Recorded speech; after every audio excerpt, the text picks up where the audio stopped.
Ndabaramukije mwebwe mwese mudukurikira kaze muri ano makuru yaranze indwi dusozereye tukahera kuri zimwe mu ngingo nkuru ziyagize abanyagihugu bimuwe bava muri zone ya Gatumba bakajanwa muri site ya Gisagara iri muri komine Mubimbi mu ntara ya Bujumbura baratewe impungenge n'amahema babamwo kubera ibitoboro batinya ko bazonyagirwa mu minsi za imvura itasuye hagataho ibikorwa byo kuzibira amazi y'uruzi Rusizi kugira ntabandanye atera imihana vyariko birafashwa n'imvukira zo muri zone ya Gatumba ziba hanze biherutse guhagarikwa n'ubushikiranganje bw'intwaro yo hagati mu gihugu ibiciro vy'imiti vyariyongereye ku rugero rushika kuri 62 kwijana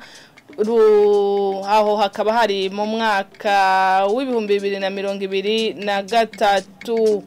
Icigwa gishikirizwa n'umuhinga cerekana ko ukwikika mukiza ari kimwe mu biriko biratuma imiti zimba ku butaka bw'u Burundi mukanya muca mubikurikira mw'idonido ryano makuru.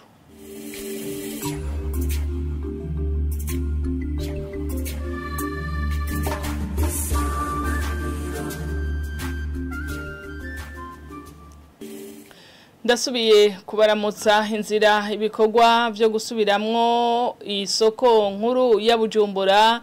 biriko biracamwo ngo ni inzira nziza nikishira hamwe Rikome gishinze kugwanya ibituriye no gusesagura amatungo ya leta ribibona Gabriel Rufyira rirongoye abona ko ivyigwa vy'iyo nyubako vyokogwa n'impande zose ugwa leta no gwishira hamwe ryahawe isoko akongera koko n'amasezerano hagati y'izo mpande zibiri yojara amenyeshwa abarundi kubijanye n'akamo katewe abarundi ko boterera mu bijanye n'uburyo urongoye Rikome Gabriel Rufyiri ahamagarira leta gusuzuma neza imitahe ishigwa muri ico gikorwa ngo ni kugira ntihazobe iyezwa ry'amafaranga azoba yavuye mu kigega cayo.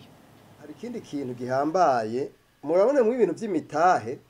hari ibintu byabayeho ku isi no ngaha mu Burundi birahari hari ikintu bita Service National de l'Enseignement Financier ni gisata cy'igihugu kijeje gukurikirana ukungena amafaranga n'imitahe biza mu gihugu bitaba bije bivuye mu bintu by'ububandi by'ubunyoni. Rero turipfuza ko mw'isoko abantu bazozana imitahe bo banza gusuzumwa bakamenya ko imitahe bazanyemwo atari amafaranga yavuye muri bya bindi bita ngo vy'iterabwoba canke byavuye mu bintu bidatomoye bimwe bita blanchiment de capitaux. Hariho n'iteye ngaha mu Burundi ribihana twebwe twifuza ko n'abantu bazozana imitahe naho izo bari minini bibanza kumenyekana iyo mitahe yavuye kuko n'ibintu bikambaye cyane makino gihe abantu rero baragira ibintu bya blanchiment bakeza amafaranga umugabo ukabona bazanye imitahe twese tuzi ko ari ibintu by'ibisuma by'ibibandi ivyo bintu rero by'ibibandi babishire ku ruhande hanyuma babirabe neza bisuzume imitahe izobije nizo bimitahe izobije baje kweza amafaranga yabo. Abanyagihugu baba muri site ya Gisagara ni muri zone Matyazo muri komine Mubimbi ntara ya Bujumbura baratewe impungenge n'inzu babamwo ibitoboro n'ivyo biziranga kubera zigizwe n'amahema bagatinya ko bazonyagirwa narirya imvura igiye gutasura. Abanyagihugu bakuwe muri zone ya Gatumba aho bari batewe n'imyuzurira basaba leta ko yobubakira inzu zikomeye kuko izo babamwo muri kino gihe zitifashe neza n'inkuru tubaza Jean-Marie Vianney Ngendakumana. Abo banyagihugu bimuriwe muri yo site ya Gisagara iri ku birometero 12 uvuye ku ibarabara rya Bujumbura ubanza ukadugana impande y'uruzi Muzinda aho bita ku Muyange bamenyesha ko babayeho nabi muri yo site kuko imvura iguye amazi aca basanga aho baryama kubera amahema babamwo yatanguye gutobagurika. Ahantu tubaye imvura yiguye amahema yacu dufise arava kandi arako ari ahantu hatemba amazi araba menshi ugasanga amazi aciye mu ihema ahitanye mu yindi usanga ibintu biba biri mu nzu bigize ikibazo bo n'umuyaga ko ari mwinshi ugasanga amahema yatabaguritse. Leta yagerageje bishoboka byose aturusa amazu y'ibanze ayo yamubona amahema ariko kubera izuba ryatsi ari ryinshi muri ino ciriheze amwe arashoboye gutabagurika yani nayo arapfa. N'amazi y'umuvo uri impande y'iyo site arabashwaramo iyo mvura iguye bakagira amakenga ko batagiye koroherwa mu gihe imvura yimirije gutasura. Ko ngaha imvura iguye hamaze kugwa imvura kabiri, iyo mvura aragombye kudukukumura hariya mu mwonga, umuvo uva hariya ucukukumura nyene mu mazu hose akadengera agaca asatura ututusozi ubona turi ngaha bagiye bagira. Bikana yuko twe turafise ubwoba ko bishoboka yuko imvura imaze gutasura gose ubu busozi buzobomoka tukahava mbere badutorera hariya mu mwonga. Nukuri inzu turaramo zitangwa amahema atanguye kutuvira, iyi mvura ikagwa kandi nukuri bazodutora turi biziga twaporomotse kuko nahantu tubona tudashoboye. Abo banyagihugu bimuriwe muri yo site ya Gisagara muri zone ya Matyazo basaba leta n'abagira neza ko bo barosa yandi mahema akomeye canke babubakire inzu zikomeye. Ico dusaba leta y'u Burundi n'ukuri nkuko twitwararitse ikadukura hariya yo twatwariwe n'amazi mu Gatumba, nubundi yari kwiye gutwitwararika koresha ingufu zarizo zose nk'izakoresheje idukura mu Gatumba ikaraba ukuntu dukura ahantu. Twosaba rero nk'abagira neza canke leta ko kuge kandi katugarukira ko mu kuturonsa ani mahema kurenza hejuru kuko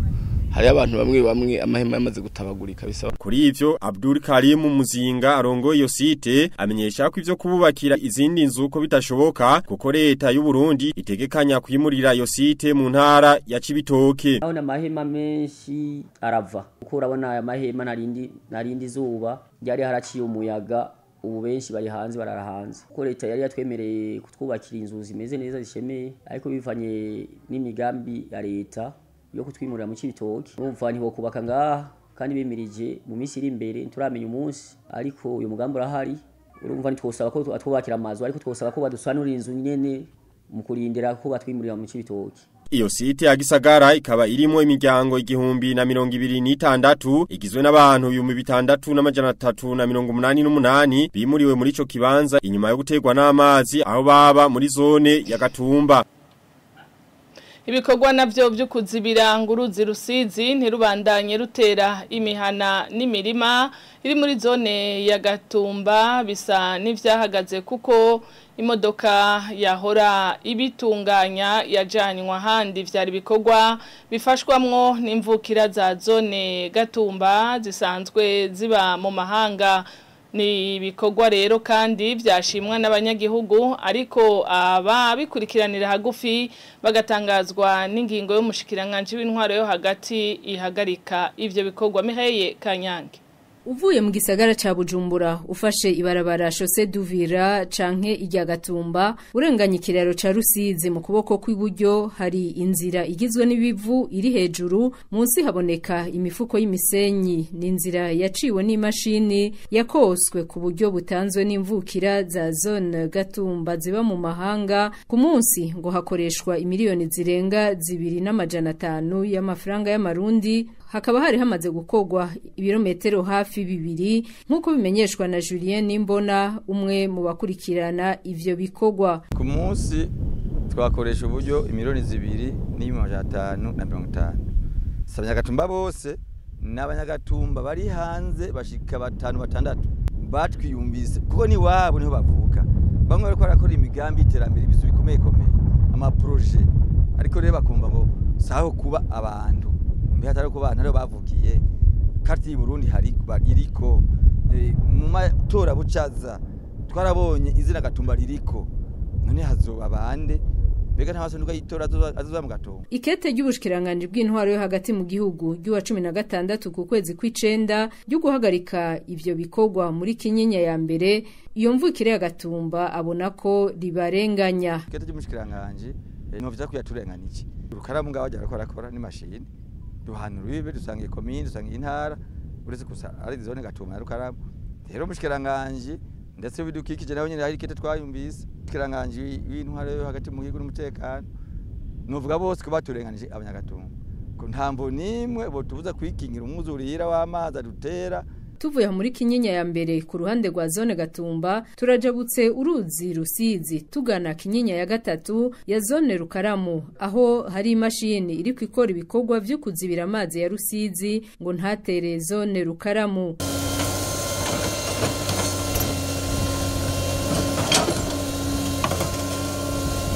Makuru twakuye ngaho nuko iyo mashini imaze gukora ibikorwa byo gukinga ayo mazi ku burebure bw'ibirometero 2 utera usubira kujya Gatumba ibikorwa bikabango bimaze iminsi 15 ababa ku ruhande rwa zone Gatumba bakabona ahubwo ko leta yari kuye gushigikira mwe nutwe twigoro. Nibatureke rero twibeko nguko nyine cyubahiro yama yabivuze abantu bose bateze imbere iwabo.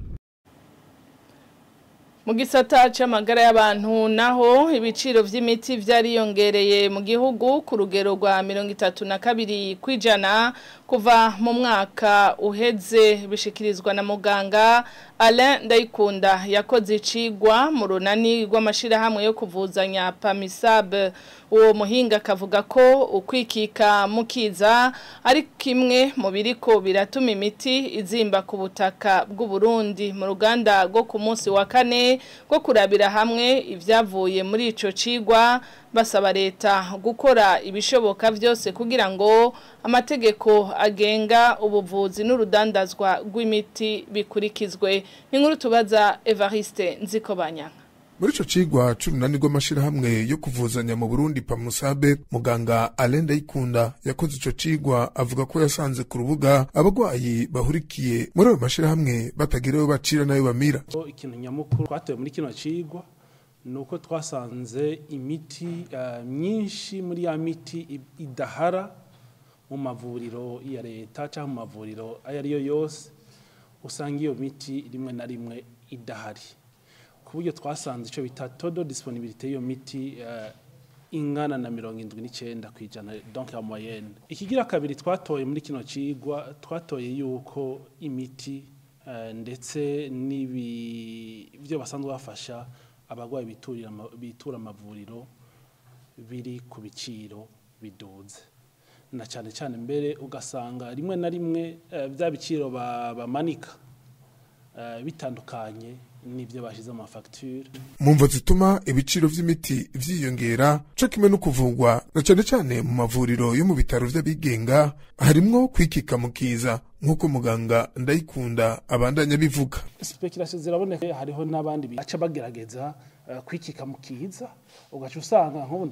ndaguhe nk'akarorero umuti wabuze barazi neza ko muri ako karere nk'umuti wabuze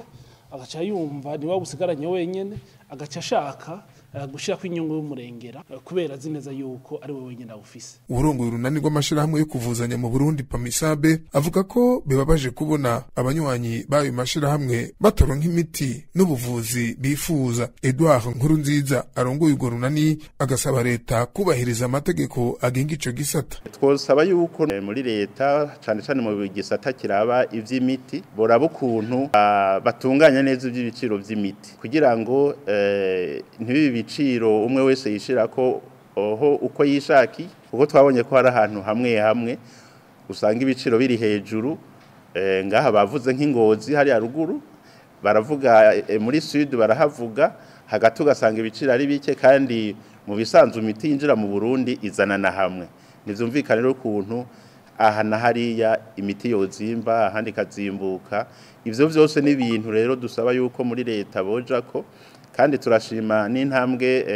bigeze ko turabona yuko muri leta bahagurukiye gutunganya neza ikibazo c'imiti turabona yuko bahagurukiye gukurikirana cyane uko amavuriro akora bisigura yuko n'iki kibazo c'ibiciro by'imiti bazogishikako kandi twasaba yuko bo binyarutsa kugira ngo tuzoshike no ku mahangiro yose igihugu cihaye na cane ihangiro ryo gushika yuko umuntu wese ashikira ubuvuzi bwiza bitamugoye bitamuzimvye. Abarundi ngo ntibari bakwiye kubura imiti kandi iri mu bintu vyankenerwa ibanki nkuru y'igihugu itegekaniriza amafaranga y'agaciro mva makungu nkuko abari mu mashira hamwe ahurikiye mu runani rwo kuvuzanya PAMISAB babivuga. Makuru yaranze indwi dusozereye ni hano tuyagarukirije ndabashimiye mwebwe mwese mwadukurikiye ndabifurije kubandanya muhimbagwa n'ibiganiro vyacu.